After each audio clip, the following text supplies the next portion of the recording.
In this lesson, we'll learn how to draw the trapezius muscle, or also known as traps.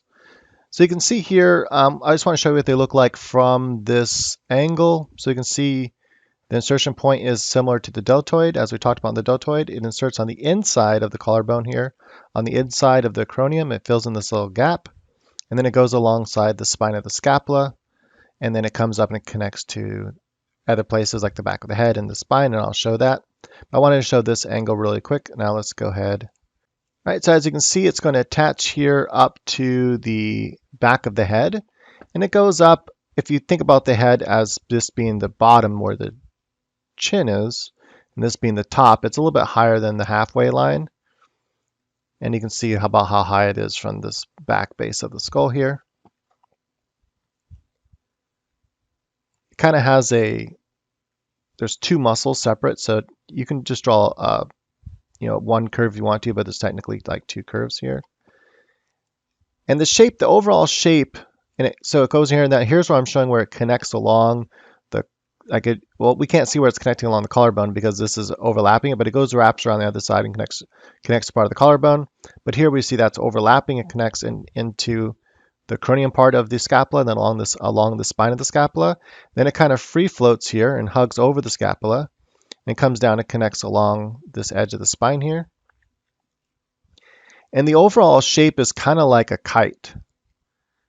And so what I'm showing here is the bulge, right? So because this arm is raised, this muscle has to be kind of bulged up a little bit, right? Because it's being constricted, it's being forced to flex because it's pushing into it, because it connects over here to the deltoid. And this part is coming closer to the head, right? So when this moves closer to the head, this muscle is bunched up. It has to bulge a little bit. And so we're going to show just a little bit of a bulge there. And then you have this centerpiece, which is kind of like a diamond. And this is where you'll have the seventh vertebrae that sticks out. That's usually the one that you can see on anybody just about. It pokes out the most. And that's where that goes. And then this is all basically tendon, right? This is where muscle attaches to. And I'll color that in right now to show you. So there you go. You can see all the tendon. And then this is the way the muscle fibers go. They kind of swoop down like this at angle, then go across horizontally here, and then they start going back down angle this way.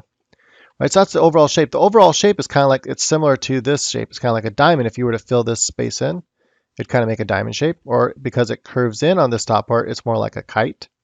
Either way, that's the main shape that it takes. So it's pretty easy to remember this shape. This takes up the bulk of the back.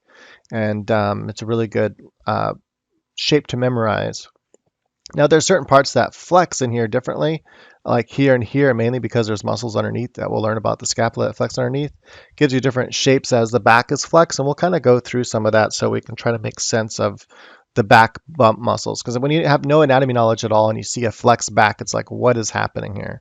But as you start to learn the anatomy and we'll break it down, it'll start to make a lot more sense. And then you can actually start to draw some of that even from your imagination on a more simplistic way, or at least maybe a one particular idealistic way. So that right there is the trapezius muscle. And typically we just call it the trap. So here we have from the front view, this makes up the curve of the neck. So the neck muscles, just the I'm just going to call it the sternomastoid. It's the sternocleidomastoid, but it comes from the behind the ear and connects to the front of the collarbone here. That is really the main neck of the muscle. So what makes the main shape of the neck is the traps, because they come down and they curve out like this. This is because, remember, they're coming from the back of the head and they're coming front and they're connecting along the spine of the scapula, but then it comes and connects to the front of the collarbone right here. And this is the thin one. If it was more built, you can even have that, or flexed, you can have it come out like this and just really bulk up like that. But it comes to the front of the body, which is important to remember, right? And then from the side view, you can see that it connects all the way to the front like that to the collarbone. And I'm just kind of showing you like where the placement of the sternomastoid is, so that when we learn that, you'll kind of already have a feel for where that goes. And just kind of fill this in and throw in the tendons. So that's what it looks like from different areas, the different angles. So go ahead and practice drawing this muscle until you feel comfortable with the shape, and then you have the shape is down good. Mainly you're focused on the shape. of the muscle, just that it looks pretty accurate and that you have the attachment points correct. You know where they attach. And that's the most important knowledge to memorize is where these muscles attach so that later on, when you're seeing a pose, you can go, oh, okay, so that must be the trap that's stretched, right? Or if you're trying to draw a pose for imagination, you can go, oh, well, if he's doing this, then I must be able to see this front part of the trap, or, must be stretching a little bit or being squashed a little bit and so forth. All right, I'll see you in the next lesson.